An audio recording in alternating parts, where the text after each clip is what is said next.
That's lovely. Thank you. And thank you for joining us today. It's great to see so many of you. Welcome. My name's Sarah White. I'm with a colleague of mine, Claire Goody. And this morning, well, it's this morning in the UK, we'll be taking you through how do we combine IPLS early years curriculum with Montessori. But before we go any further, I'm going to introduce myself, and Claire will introduce herself. I'm Sarah White, and I've been working with Pearson now for over 10 years. Before that, I spent 30 years as a classroom teacher, teaching all ages from 4 all the way through to year 9, and as a head teacher, both here in the UK and internationally. And then I've started working as a freelance educational consultant, doing a lot of work with Pearson. I work in the UK with Pearson, but I also work as a master trainer with their IPLS programme and doing a lot of work at present with early years. So Claire, would you like to introduce yourself? Yes, my name's Claire Goody and I've been a teacher for over 20 years. And I spent most of that in early years as a leader and specialist. I've got extensive experience, therefore, of working with children in their early years of education. More recently, I've chosen to go into special educational needs and currently work in a UK school as a Senko in a mainstream primary school. Within this role, I'm used to training and supporting teachers and identifying children's needs and making adaptations to their provision from reception upwards.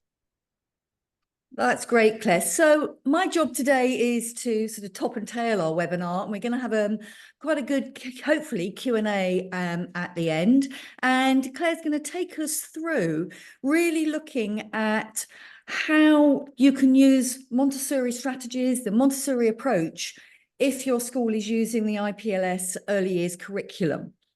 We'll break down that curriculum for you and have a look at what are the key principles that you need to be thinking about when you actually deliver the curriculum with your young ones. And we know that there's a huge variety of settings for early years. They can be incredibly varied. So we're going to sort of pick out some key Montessori principles and see how do they fit in with the IPLS curriculum that your school might be using. And Claire's going to really focus on two things. One is really the environment that you create for your early years, and the other one is your role as a teacher, a facilitator in an IPLS Montessori classroom. At the beginning, as our host said, please sort of interact with us. We've got the chat box, we've got the Q&A, whichever one you can find on your toolbar. Please put questions in there. If I know Claire is going to answer them as she's going through our session this morning, I'll leave it. I'm not going to interrupt her, but I'll highlight those questions at the very end of our session together, and we'll have a Q&A then. So if you've got some questions, make a note of them, pop them in the chat. But we will have time at the end for the Q&A. If you did want to speak, then you can always raise your hand, but I'm going to leave that to the very, very end. But first of all, I'd like to, Claire and I would like to know a little bit about you. So, Jira, if we could launch a poll, that would be great. And on your screen, you should see there a poll. Now, you will need to scroll down. And firstly, I'd like to know, are you an IPLS school? So is your school using the IPLS curriculum? Either yes or no. And somebody's straight on it, that's really great. Are you an IPLS school, but are you using a Montessori approach in your early years? And lastly, have you joined the webinar maybe to learn about IPLS early years curriculum because you don't really know much about it? You maybe haven't had the implementation training that we offer. You haven't had any further training. So I'm just going to give you a moment to respond to those. And that's great. So we seem to have quite an even split here, Claire. Oh. That's lovely. I'm just letting everybody have a moment there. So yes, we've got about 3/4 of those who've joined us are IPLS schools, and about a quarter aren't. So whether or not you're considering IPLS or you've just joined out of interest, it doesn't matter, you're very welcome. And we've got literally a 50-50 on people using it with a Montessori approach. And then, that's really interesting. We've got, again, 3 courses have joined to learn more about the IPLS early years curriculum. Well, we actually do deliver separate training on the IPLS early years curriculum for our IPLS schools. And we've got 3 courses purely dedicated to early years, because we really recognise that it is very different from teaching year 1 all the way through to grade 9. And there are lots of very sort of specific things that pertain to that early years curriculum. So we have devised an introductory course looking at the IPLS curriculum and the approach. And then in the 2 follow-on courses, we now really dig into actually how do we create that really holistic and fruitful early years environment. That's great. Thank you for that. That really helps me know a little bit about our audience. So let's begin by having a little look at IPLS. So IPLS is an early years curriculum, and it was developed after a lot of research into best practice in early years. It's based, sort of its foundations are on the early years curriculum that's used in the UK, but it's designed to be international, and it's slightly, I would say it's easier to manage than the UK early years curriculum. It really tells you what to teach, and it has key principles. It's a very practical based curriculum, and interwoven in it, as we'll see through when Claire takes us through this, you'll see that there are the key principles that are promoted by adopting a Montessori approach. So it has got best practice for early years embedded in it. Now, the actual curriculum is broken down into 3 key strands. It's very much led by English, which is what you would expect, because it is a curriculum that has been written for children who are coming into that early years setting, most likely from a home environment where English is not their first language. It might even be that they're learning it as a second or a third language. So English, learning language, having a language-rich environment is really, really key. Followed by maths. Now, that's not just maths about number. It's really digging into what mathematical thinking is. And Claire will explain that in more detail for us. And then we have the world around us. And this is a beautiful unit that really covers all those other foundation subjects of developing the personal, social, emotional aspects of the child, developing their creativity, which is key in a Montessori approach, and their physical development. So Claire's going to look at each of these aspects in turn.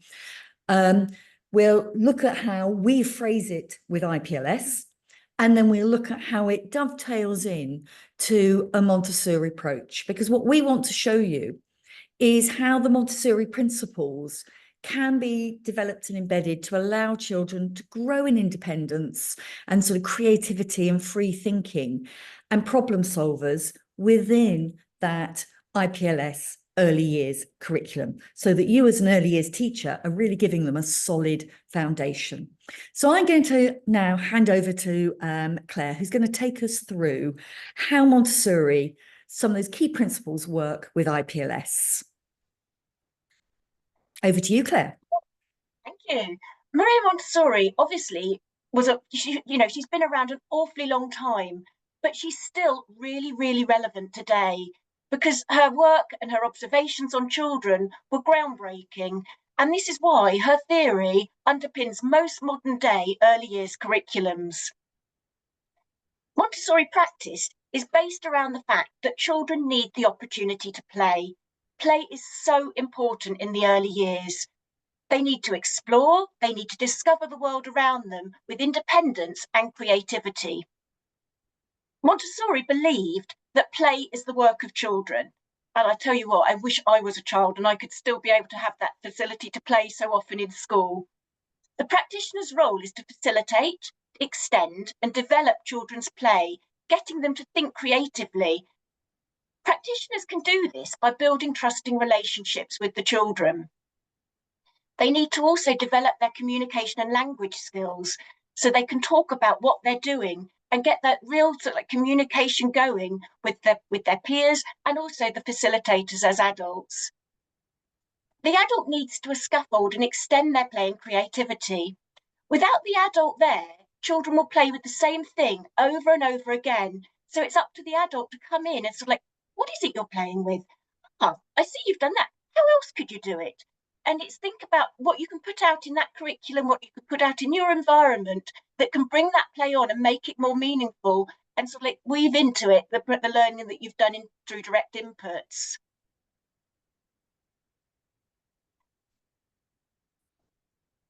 So children are not empty vessels. What they really do is they learn best when they're truly engaged. But children are a little bit egocentric. They really want to know what's in it for them. We need to excite them. They don't want just a plain, boring chalk and talk. They need something that's hands-on. They need something that's engaging. And they need to learn at their own pace. It's really important with the Montessori approach that you're looking at stage and not age. So therefore, you need to think about where they are academically, where they are in their learning, and plan an environment that can cater for that. While rote learning has a place in school, it's not learning with true understanding. It's repeating things verbatim, but not with the understanding. This is where the Montessori approach comes in, wanting to put meaning into things that children do. Children need more than just memorization based on repetition. They need to co-construct learning, which allows them to build on things that they already know and extend it that little bit further. Play is the best way of teasing out the connections and making connections for these ideas that the young children have.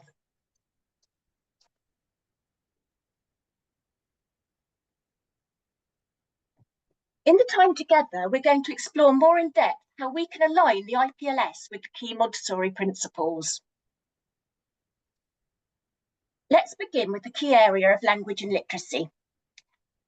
Language is primarily based on communication and interaction. The I say, you say approach is really, really good at developing language skills.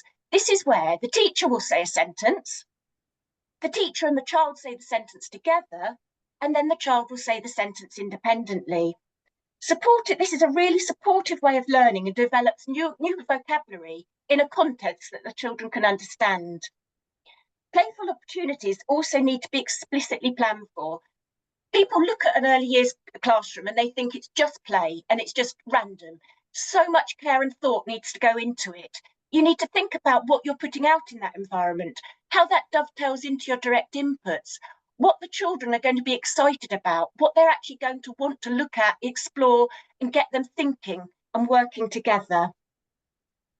Whilst playing, the adult can model how to communicate and extend play. Then careful questioning can be used to elicit understanding. This is where you as the teacher will be able to ask things like, I see you've drawn a picture. What is it that you've drawn? Why did you use these items to build your model? What words can you tell me about? How else could you have done that? We really need to tease that information out and find out the thoughts and the vocabulary and the words going around in that child's head. Learning is easier if it's done together. We learn such a lot through watching, mirroring, and copying others. Children need to also use language in different ways. We need to use the social language most importantly. Children need to learn how to negotiate, share, and take turns. They need to learn to have the confidence to ask questions. They need to actually be able to share information. And also, it's really, really important that they build emotional literacy, which is where they can talk about their feelings and what's important to them. Play can be extended when children are working together. So therefore, we need to be able to plan for things where children can elaborate on each other's ideas and extend language together and build a common language between each other and bounce off each other. Think about as adults, When we've got something we're struggling with and we don't understand, we probably try to go and talk to a friend, and we bounce ideas off colleagues. That's exactly what children need to do in their classroom too. Playing on their own, they've only got their ideas. Playing with others, they take on board a mixture of views and ideas, and their learning is pushed forward. Based on Montessori principles, language and develop is supported through hands-on learning. To integrate this into the IPLS curriculum, research has shown that when children are engaged in activities that require movement, talking and listening, it activates multiple senses in the brain, and children are more likely to retain this information. So we need to think about making children active learners. So we can do this in the classroom by ensuring things like making role play areas, where children can reenact the way that they can reenact stories, they can reenact things that happen at home and their personal experiences through play. We can use props and different costumes for them to get more into role and make it exciting for them. Retelling stories. It's brilliant when children can actually run with a story, remember those key phrases, and retell it in their own ways. Doesn't have to be perfect, but it's their way of telling something that's important to them. Provide opportunities for them to engage with books. Books are still really important. I know we've moved into a very ICT-friendly world now, but I still love to see children handling real books, turning pages, looking at pictures, and getting so excited about different texts. So, try to have stories and books available that children can narrate and engage with. Also, opportunities for mark making. Give children a reason to want to write. We don't want to tell them directly what to do. We want them to have their own ideas. You could have notepads around. You could have big paper on the floor. We could have little post-its where they can write notes to each other. We want to get them fired up and wanting to write, from wanting to tell their personal perspective. Also, we need opportunities for exploring phonic knowledge. We can do this in so many different ways. We can have big chalkboards outside, or use chalk on the floor outside. We can look at forming the letters in sand. We can look at magnetic letters, making letters out of Play-Doh, alphabet jigsaws. We just want every opportunity for those children to embed the phonics that we've taught them in a playful way. Children don't have to learn just sat at desks. They can be all over the classroom. So think about trying to mirroring your direct inputs with opportunities for play, not sat at a desk, but they can play on the carpet. They can play outside. We can set up tables with tough spots or with small world figures that they can actually explore and extend their direct inputs in a playful situation in and around the classroom. We could say, for instance, if you'd read the story of Goldilocks and the Three Bears, you can work with a focus group doing a direct input, but the other children could have bowls, spoons, they could have costumes, and they can be retelling that story in a playful way. Or if you've done a direct input on phonics, what you could do is you could have a big table laid out with the sounds that you've taught, and then real objects beginning with the initial sounds of those letters for them to sort and manipulate and play. And if you do that in a group, the children are chatting about what they're doing, obviously building in that social element that we feel is so important.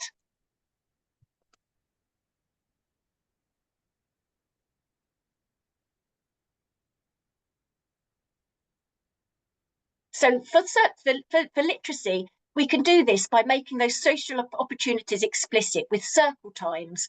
We want to get the children together. Also, try to plan for in the moment opportunities.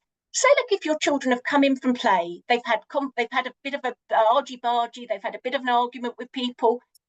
They're not going to be able to learn until we can actually sit them down and talk through what's happened. So these informal situations are really, really important. So sit them down, talk about it, build in that emotional literacy that they need to have.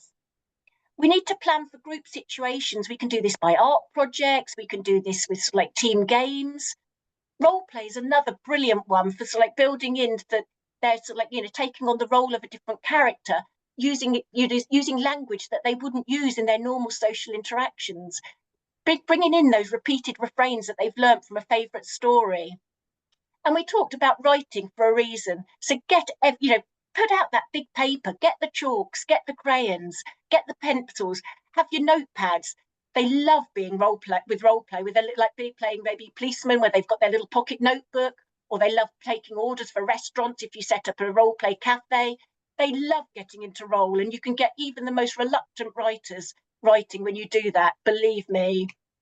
It's just making sure that we make the environment really rich in opportunities for them to play. And please, please, please make sure you get those books there, because they might even, and also if you could put some teddies in your role play for the children to read to the teddies. That's another really nice way where they can actually sort of like mirror being teacher and reading to teddies or dolls or something like that. So now looking at maths, we're going to look at moving on from concrete exploration to more abstract concepts. Early math skills are built upon counting, cardinality, which is the last number you count, at comparison, which is looking at same and different, patterns and measurements. These skills just need to be developed every single day. Repetition here is just so important. We need to count anything and everything.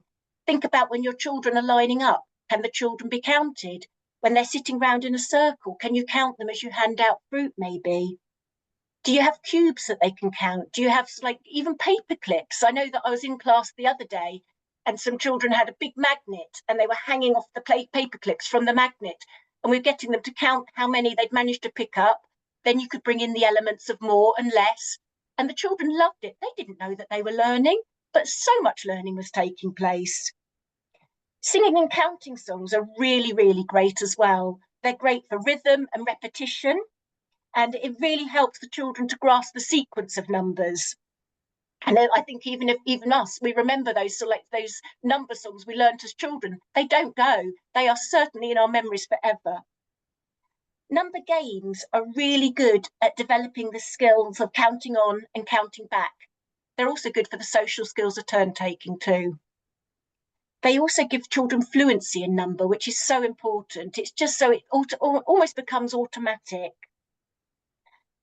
Puzzles are really good for developing spatial awareness, and also for looking for that same and different. They're looking for that visual memory of what things and shapes look like, and whether it's going to fit, and whether or not you need an extra piece, whether it's a corner, whether it's got a rounded edge.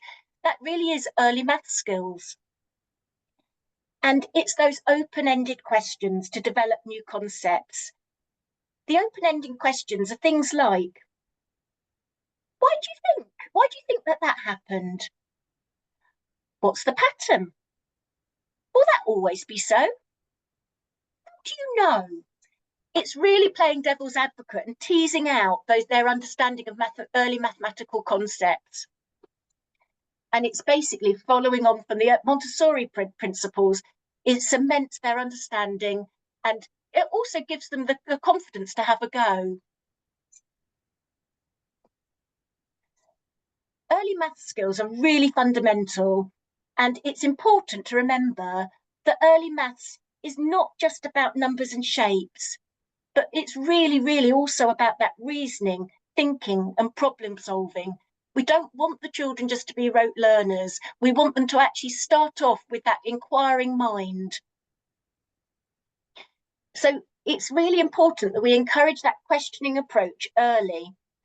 And I think that I constantly questioned the children in my class. How do you know that 4 is a bigger number than 2? Show me how you know. Get them to use manipulatives. Get them to show you, to prove to you that 4 is bigger than 2 with the manipulatives. Can you explain how you did that? Get that inner thoughts going through, so they're saying how they know, what they've shown you they know, and explaining what they know. It's really, really key to their understanding. Both Montessori and IPLS emphasise moving from concrete, hands-on experiences to abstract concepts. You can still use your Montessori equipment to introduce number rods and beads to teach counting and basic arithmetic operations. You can also use Montessori maths boards to visualise addition and subtraction, multiplication and division. Then you can set up problem-solving stations where children can work on puzzles and logic games as suggested in the IPLS early years curriculum.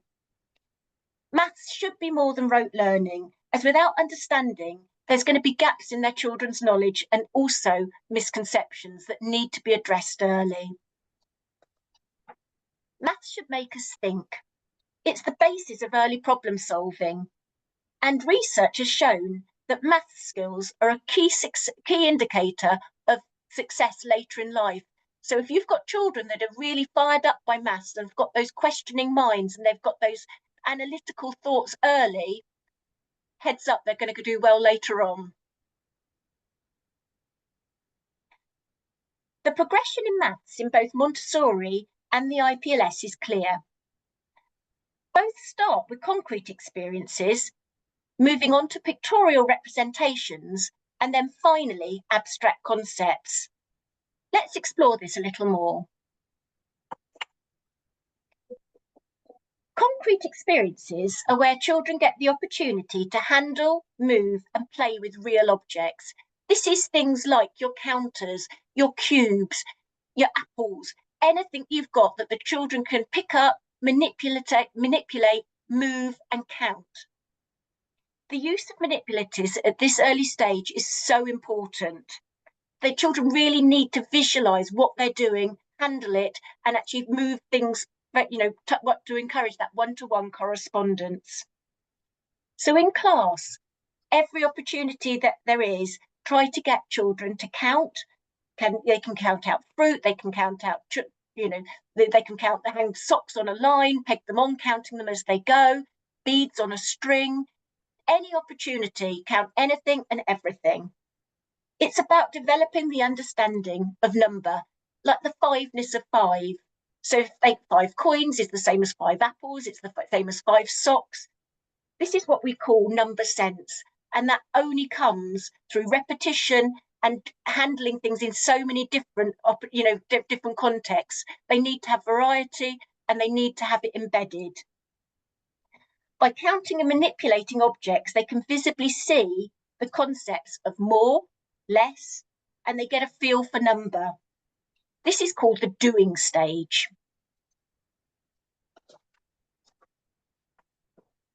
Then we move on to pictorial. Once children have played and explored number with real concrete objects, they're ready to understand that objects can also be represented pictorially. We call this the seeing stage. At this stage, children can begin to draw their own number sentences. So things like 3 add 1 can be drawn as 3 donuts and 1 cake all together make 4. Or you could have 5 fish in a bowl and cross out 1 fish to show that 5 take away 1 is 4. These early drawings really demonstrate children's understanding, because it's what's in their head they're representing on paper, and they're doing that sort of inner dialogue in their head to show you the calculations. So these early jottings are a really clear way to show children's thinking and processing and understanding. So try, if you can, to have scrap paper, pens, pencils out so they can actually put that and then annotate what they've done, so you as the practitioner know what the children's thinking is, and more importantly, what their understanding is. The abstract stage of maths is the final stage. Once children have learned that objects and pictures can be counted or seen, they can move beyond the stage of sensory perception. Children can then use numbers and symbols to carry out mathematical operations using more formal methods, which is where the children go when they move up in school. They're using numbers, symbols to write formal mathematical sums.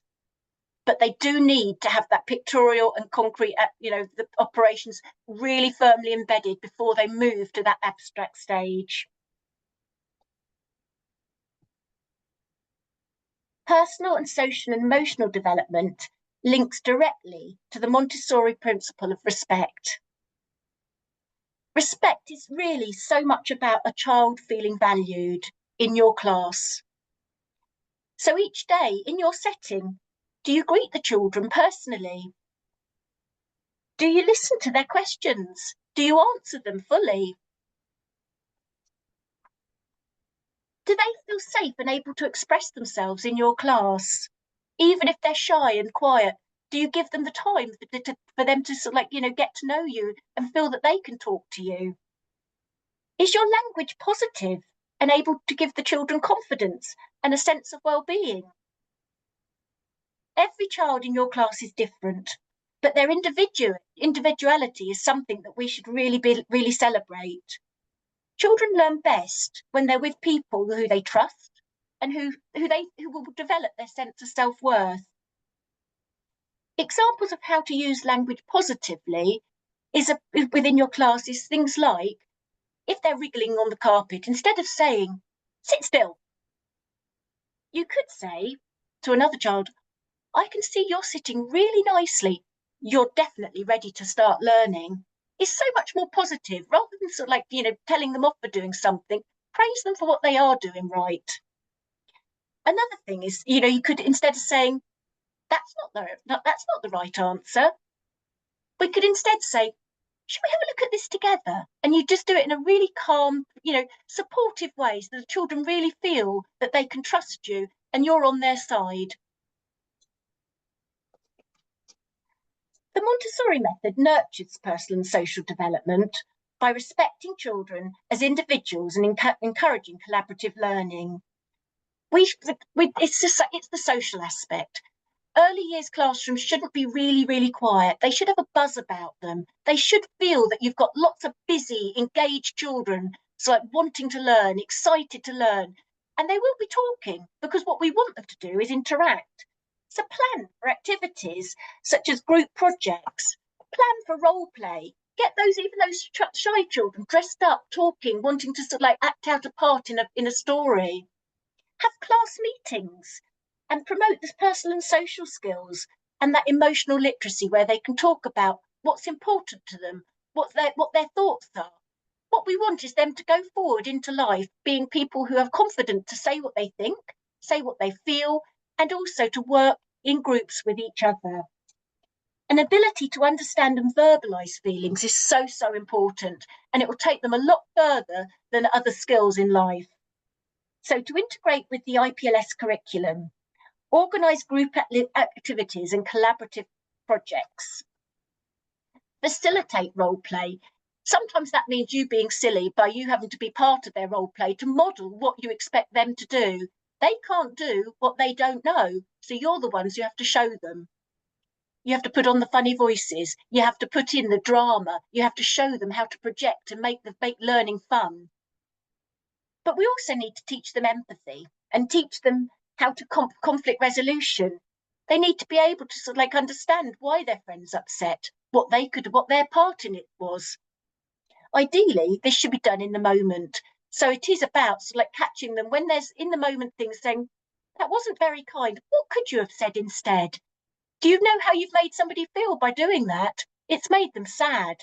When you're sad, it's not a nice feeling. It's just building in all those opportunities to try to get the children to recognise that they have a part in sort of like their own emotions and those of others. So what we need to do is get children to feel listened to and understood. They need to actually feel that they are part of their class, that is their community, and they've got an integral part in it to play. So moving on to creativity. Creativity is something that is basically celebration of creative, original ideas. Children are naturally inquisitive. They like to explore and they like to find wonder and excitement in the most ordinary things. Think of cardboard boxes. It could be a house. It could be a rocket. It could be a cot for a baby. It could be anything they wanted it to be, and that's what's really nice. Creativity doesn't stick to doesn't stick to rules. It's like makes children think of whatever they want it to be. It can be for that short moment in time. It's what they want, and it's their ideas. So this is where the environment is really, really important. Your classroom needs to entice that creativity. It needs to really reel them in and make them want to explore it. So have things at their level, displays. They shouldn't be on my eye level or your eye level, up where the children are constantly cricking their necks to look up. Get it on their eye level. Displays need to be at their eye level. The resources need the drawers, the cupboards, they need to be at their eye level too, so they can be independent and access things without your help. If you've got aprons, are they hung up too high where children can't get them without adult assistance? Put them down so they can put their own aprons on independently. We need to give them choices of materials as well. It doesn't mean, why does everybody have to write on white paper? Could you have yellow paper? If your favourite colour's green, could they have green? That's creativity. It's them sort of like making a personal choice. Do they have to write in a pen? Could they write in chalks? Could they write in crayons? Do they have to write in black? Not always. If you've got a reluctant writer, I'd happily give them a red pen for everything if they can write in it. So what we need to do is work on that individuality and creativity and booster them to have the confidence to be sort of like a little out there. When we come to looking at artwork or poems, what we don't want to see is 30 identical pictures or poems. We want to see that children have actually put their own mark on things. They look different. It might look like a flower to you, but it could look like something else. We want their own colour choices. We want their own materials used. We want them to look special. Montessori classrooms should be able to encourage creativity through open-ended activities, things that there is sort of like no set rules about, things like art projects, music, role play. Music is one of the things that in a classroom with young children, it might not sound like music to the tuned ear, but to the untuned ear, it is just sheer joy hearing them bash, clash, bang. It's just so much fun to let them have that free spirit to go for it. Children need to be given freedom to explore different media and express themselves freely. To align with the IPLS curriculum, we can do this by providing a variety of art supplies to allow free-form art creations. Like I was saying before, we don't want 30 things all looking the same. What one child will make out of Play-Doh will be different to what another child will make, and that's how we want it. Integrate music and movement activities into your daily routine. The children get fidgety, they like to be moving, they've got so much energy. Encourage imaginative play and storytelling exercises. Get that language and literacy into a creative forum. How to put the wow into your classroom. I think that, again, early years classrooms should be about getting messy. We don't need it all neat and ordered, not if you're talking creativity.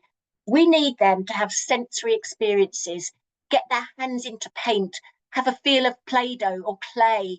Can they get the junk modelling out with the sellotape? Can they get the glue, which they have to learn not to dribble and get everywhere and make all your desks sticky? All of that is a rich learning experience. Also, we need to have real objects for children to see, touch and engage with. We're coming up at the moment in England, we've got Halloween. Pumpkins or any sort of fruit are brilliant for exploration. Think about cutting them open, scooping out the seeds, looking at the seeds with a magnifying glass. Does every seed look different? How do they look when you look really closely? Scooping out the flesh, what does it feel like? What does it smell like? What happens if you put more water with it and mix it up?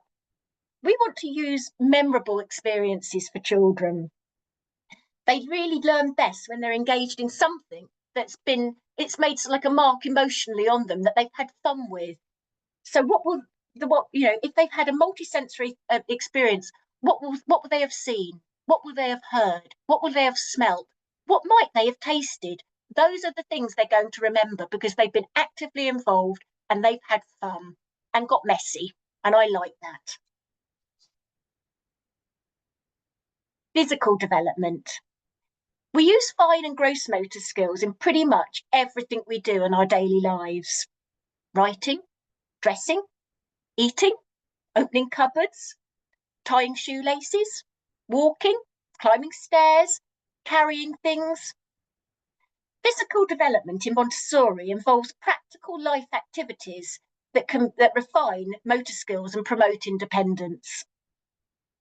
We can put these sorts of things into our classrooms with activities such as pouring, cutting, buttoning, gardening, and helping develop those fine and gross motor skills. To integrate it into the IPLS curriculum, we need to set up practical life stations with activities such as pouring rice. Think about the sound, think about that texture when you can hear it. It's brilliant. The children love it. I have to tell you, it's very, very messy, and you'll spend a lot of time sweeping it up. But for that developing their skills and that sense of fun, it's fantastic. We can also do things like cutting paper. Children find that really hard. It's a lot of coordination, and sometimes you might need to use adaptive scissors. There's got the pincer ones that make it easier. But cutting skills, it needs a lot of practice, and you go through a lot of paper. And when you even put different textures, you could give them card as well, or materials, which is even harder. So you can put in that skill base to really challenge them. We can also do things like buttoning fabric. So many children now have Velcro and they're unused to using buttons, but that's a skill they need to use. Outdoor activities are also, we can use things like, we can get them gardening, like digging. That's again, it's using those muscles to like dig and rake things. We can go on nature walks, get them den building. It's things like that that are fun and collaborative. We need to plan for things that also promote coordination. So we need to get the cross-lateral movements, which is going from left to right across the body to increase that balance and coordination. Developing fine and gross motor skills are very, very different. Fine motor skills can be developed fine motor skills is all about dexterity and strength in your hands. It's small movements. Children's hands aren't built strong. They don't come out being able to cut. They don't come out being able to write. They need to actually really, really do a lot of repetitive activities to build up that strength and dexterity in their fingers. But this can be done with real everyday items. We can do it by getting them to button up their clothing, doing up their zips by themselves on their coats, getting them to hold a pencil or a crayon in a tripod grip eventually, eating with a knife and fork. You can also use knives and forks with Play-Doh, so you can put that on a tough spot and they can practice cutting and holding those materials to cut things in a sort of like a pretend situation. Things like twisting things as well, so door handles or even twisting tissue, getting that strength by twisting things is really good. It all develops that muscle strength and dexterity. Movement is essential for young children. So children cannot sit still longer than their cognitive age. So for a 5 or 6 year old child, you've got probably 5 or 6 minutes on the carpet before a child starts getting wriggly. I think that's probably how old I am cognitively, because I get fidgety after that amount of time. So what we need to do is we need to think really carefully about your inputs. If you can only do an input for 5 or 6 minutes before a child gets fidgety, think of taking a little break in between. I liken this to a bit like a meal. The child doesn't need a full-blown great big meal. What they need is lots of little snacks. So your inputs need to be short break, and then the children are with you and you've not lost them. Fine motor control. So these skills need to be built up by playing with a range of real objects. There's so many things you can do, and you can get really creative when you're thinking about ways to do it. So I used to put out things like always have a cutting table, so get them using scissors, threading beads onto things like string, pipe cleaners. I've even seen it where you put a strand of spaghetti in a bit of Play-Doh and they can thread on cereal hoops. That's another good one. Lots of little things. Tweezers are brilliant. So with tweezers, you can use it with pom-poms, you can use it with buttons, you can use it with with coins. But that pincer action is really good. And we used to say, not allowed fingers, it's got to be done with the tweezers. and it gets to be, they can put them into pots and sort of like do it as a competition amongst a group of them who can get the most into a pot. Pegboards are good, little pegboards, or even Lego. Do you think about Lego when you're having to prise two pieces of the Lego apart? That takes a lot of dexterity and strength. Play-Doh is one of the best. With Play-Doh, you need to squeeze it. You need to get the children really gripping it tight. Then they can roll it, they can squish it, they can make it into a sausage, they can make, then they can form letters of the alphabet with the Play-Doh. But all of that manipulating is really giving their fingers a proper workout. And pegs are brilliant as well. You can tie this into your maths, where you're sort of like pegging numbers onto a number line in the right order. Pairing up socks is good for same and different. Again, it's that maths problem solving. Peg the socks up on the number line or onto a line. Chalks and crayons are good. A really good thing to remember with the fine motor is start large. Young children can't write neatly straight away. They need to do the big movements first and then bring it down to small movements. So get them working with crayons on the floor or on concrete, doing big marks, and then bring it down into using a pencil or a pen when they've got those skills refined. So with gross motor, we need to think about large body movements. These are big muscles, so we need to think about your arms, your legs, and your torso. These are the big muscle movements that we need to actually work on and develop. Children need to move to have access to outside space, if possible. So for these big body movements, we need to be encouraging children to run, to jump, to throw, to catch. We can use this in so many different ways. It doesn't need to be in just formal situations like in PE. But we need to actually think about their coordination, their movement, and where we can get them doing this. Because we've seen since COVID, children have become so much more sedentary. They choose, I'm playing a game on the iPad, I don't want to go outside. It's so important we get them outside. That torso, those arms, those legs are not going to get developed sitting watching a screen. We need to get them outside, we need to get them moving. And that means you modelling it, really, unfortunately. So come rain or shine, you get them out there, you show them how it's done, and you have to encourage to make them feel it's fun and they want to join in with you.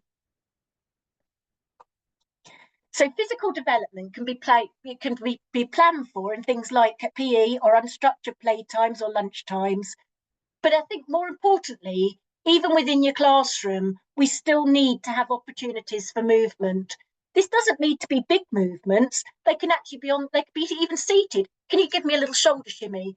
Can you give your hands a little move out? Can you move your wrists if you've been writing for a long time?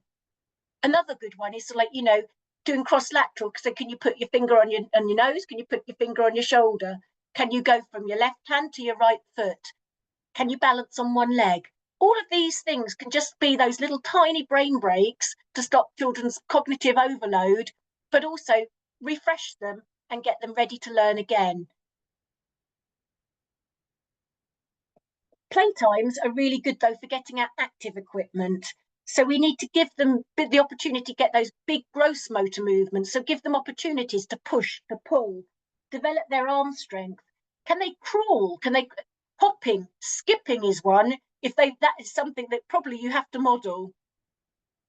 But skipping is something that needs to be shown. It doesn't come innately. It really has to be modelled and developed. And balance is another one that, again, can they stand on one leg? Can they do it with their eyes shut? Can they focus on something in your classroom and develop it? It doesn't take long, but it makes a big difference. So your classroom setup. Ideally, your classroom needs to be clutter-free. If you've got too much clutter and too many things hanging or on the walls, it makes the classroom overstimulating, and young children can get a little bit diverted by what's on the walls or on the hanging from the ceilings, and therefore they find it harder to concentrate and focus on where they should be working and what they should be doing. Accessibility is also really important. We spoke earlier about making sure things are small for those young children. So the furniture needs to be sort of like child size, not full size, so their feet are dangling and they can't touch the floor. Are there drawers at their level? Are things sort of like, are your pencils not full length ones, but maybe smaller ones? Think of small hands, think of small feet, think of things that actually meet their needs and not yours. Light's also really good. We need to make sure that we've got light because it's really good for well-being and for that sense of security for them. And making sure that we use practical things, so we're getting them to handle with real objects, to play and explore. And I think what's also really important is that children don't just need to be seated to learn. They can learn by working on the floor, they can learn by playing outside, they can learn by putting things out on tabletops and standing round them. They don't need to be sat in rows to learn. Learning can take place anywhere. It's what you plan for and what you want to see going on in the classroom. So make sure that those resources are ready and available. Make sure that they've got the opportunity to work with a range of different children, and make sure you've got those real objects for them to handle and manipulate. So we just want to go on to some tips for structuring your classroom. Okay, your classroom is really it's your pride and joy, really. But to make the best of it, I suggest zoning the learning. So making sure that you've got like a creative area, which is like your messy area, probably near a sink. Get your aprons hung up, get all your resources laid out so children can see them and access them independently. You can have your literacy area where you've got a little book corner or somewhere where the children can sit quietly. Put your teddies in it so they can practice reading to something. But it's just so they've got a quieter area where they can sit, look at that language-rich environment with books and texts. We can also look at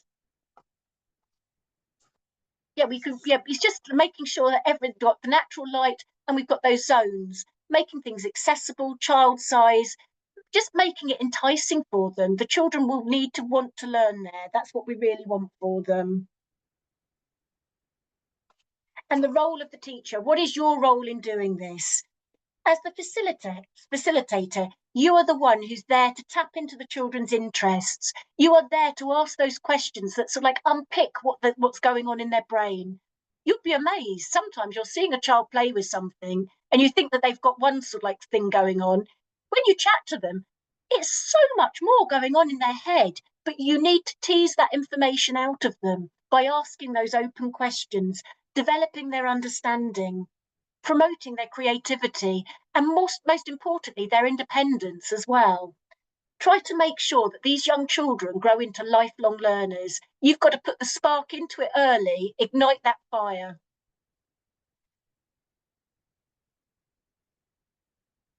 So the role of the practitioner is really, we need to look at observation. It's looking at children and really understanding what their interests are. So tying into their strengths and looking for areas of growth. This can then be fed into your planning. So if a child loves dinosaurs, you need to be creative. You're thinking, okay, they love dinosaurs. Maths, I'm going to get them to count the toy dinosaurs. English, I'm going to get them to describe a dinosaur for me on their little pocket notebook or write words on post-it notes to describe the dinosaur. Creativity, going to get them to paint it or give them the choice. Would they want to chalk it? Do they want to use felt tips for it? We can tie into their interest, and we've got all the areas of learning hit by tying into what they're good at and what their interest is. So we need to really make sure that we give personalised guidance and support to each child.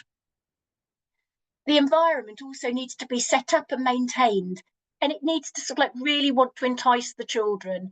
So therefore we need to make sure at the end of the day that things are put back in their rightful places so they can be accessible, where the children know where they are. They know that the books are in the book corner. They know that the writing areas are over in the writing part. They know that things they can count are over in the maths station. They know that if they want to get messy and create with paint, they go over and put their aprons on in the creative area. Set up those zones, make it accessible, and then give them loads and loads and loads of encouragement. Through their self-directed learning needs to be praised, and it really fosters a positive learning mindset.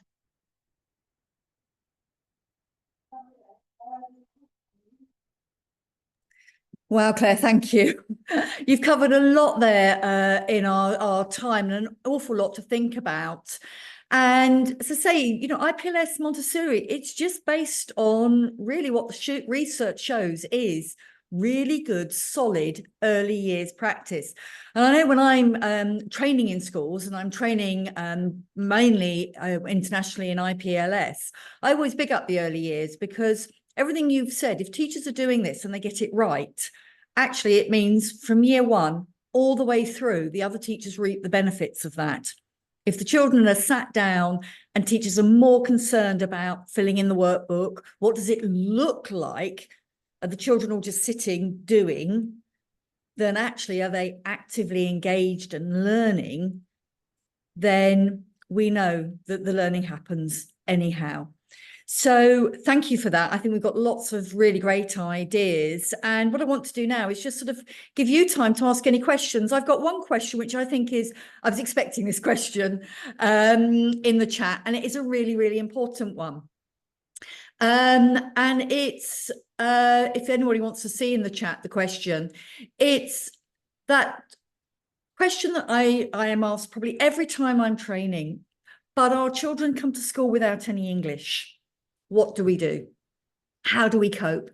And it's great because the colleague here in the chat has put that actually they've supported the teachers by adding an extra teacher who knows the native language. That's a great assistance.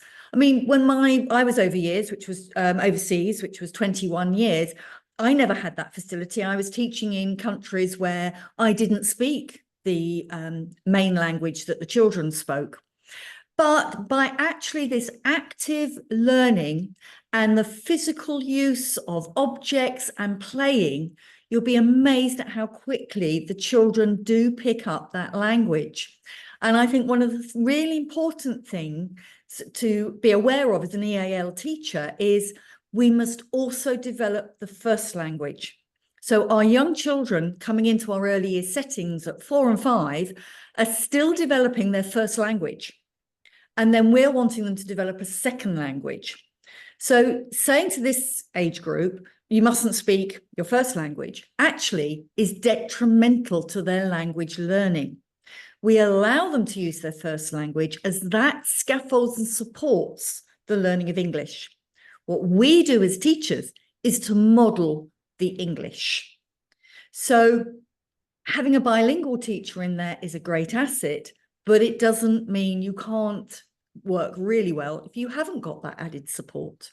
We do offer training for our IPLS schools in an introduction to teaching EAL, and actually looking at the various stages that young children, well, children of all ages, learning English as an additional language and doing their curriculum learning through that second language.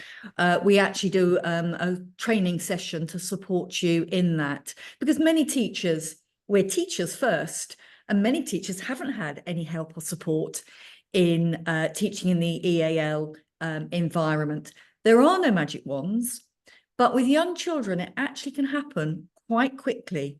But it's very much about us modelling the English and then providing them the opportunity to repeat as well. Anything to add to that, Claire? I would say, with a special needs hat on, visuals, visuals, visuals. For children who are EAL, use of visuals is so important, and for any children. So pictorial cues for everything. Therefore, you can point. I think that goes back to when you were saying about classroom setup, isn't it? It In is, the early years, have your pen box, have pens written in English, have pens written in the first language, and have a picture of the pens. Yeah. And that really goes back to basic Bruner and how children learn. Great. Yeah. So now's your chance for any questions. You could either unmute if you're brave enough and ask your questions, or pop them in the chat. Claire and I are here definitely to answer any, and certainly with Claire's expertise in early years and also as a SENCO, special needs teacher, and my experience of really teaching internationally and teaching in that EAL environment and IPLS. Just while I'm waiting for questions to come in, just to remind you, if you're using the IPLS planning, it's in Word docs for a reason, and that's because we want you to edit it. So if you are a Montessori trained teacher, or you're working with very much based on Montessori principles and pedagogy, then edit your planning. If we're talking about using beads and you have your Montessori counting, your rods, use your Montessori rods. The two work extremely well together because the principles are very much aligned. So all of your bespoke Montessori equipment, if you're fortunate enough to have it, then edit that into your planning. And I think the important thing is, Claire, if I think back to my time in school, I'd love to have been in the early years settings that I know that you set up in the schools that you work with, where teachers are more focused on learning and less focused on, actually, did I fill that workbook up at page in? What are the children doing in terms of what does it look like to other people? If you as a teacher know in your gut, these children are learning, then you're doing the right thing. And I'm just checking the questions here while I'm talking. So the early years, that's a good question. Does it come as a cost? No, if you are an IPLS school, so if your school subscribes to the IPLS curriculum, then you get the training as part of your annual subscription. And please contact stacey.roberts@pearson.com or speak to your IPLS coordinator at your school and say, oh, I went on this webinar and it was mentioned there was specific early years courses available. Could we have that as part of our training annually? And that can be arranged for you. Or speak to your Pearson's representative regional manager in the area as well. Just also to let you know that this recording will be available on our website as well. And I've got another question here. How can we structure activities to allow more individualised child-centred learning in line with Montessori principles? Well, Claire, I think you've sort of covered that one in thinking about all of those different areas. Have you got anything to add? I think it's what I would say is it's about your direct inputs. You still need to have the formal direct input. So you have your class input where you're teaching them a direct skill, so either phonics or maths or something about the world. And then what you do is you put out maybe a carousel of activities. You have a group of children working with the teacher, but you have independent activities that actually enhance what you've done through your direct teaching. So they've got choice in what they do, but it's actually thought out choice that's been well prepared and well thought about to add to and extend to what your direct input linked to. Yes, I mean, it might look chaotic to somebody, but it is extremely well planned. And I know when I would go into my early years settings and I'd talk to the teachers and it looked as if the children were playing, but the teacher would be saying, no, this is exactly what they're learning by doing this. And then when you talk to the children, you know, the language comes out through that play as well. But it is highly structured and it is very, very well planned as well. Well, we've run over our time. So thank you ever so much, Claire, for your insight. And I could pick your brains for hours about early years, but thank you ever so much. And thank you, everybody, for joining us today. So hopefully you've really sort of had a thought about your early years setting, how it sort of works based on our IPLS planning. And if you are using those Montessori principles, they're just best practice for early years. That's what it comes down to. So thank you, everyone, for joining us. And hopefully see you at one of our future webinars. So I'm going to close the room now. Thank you.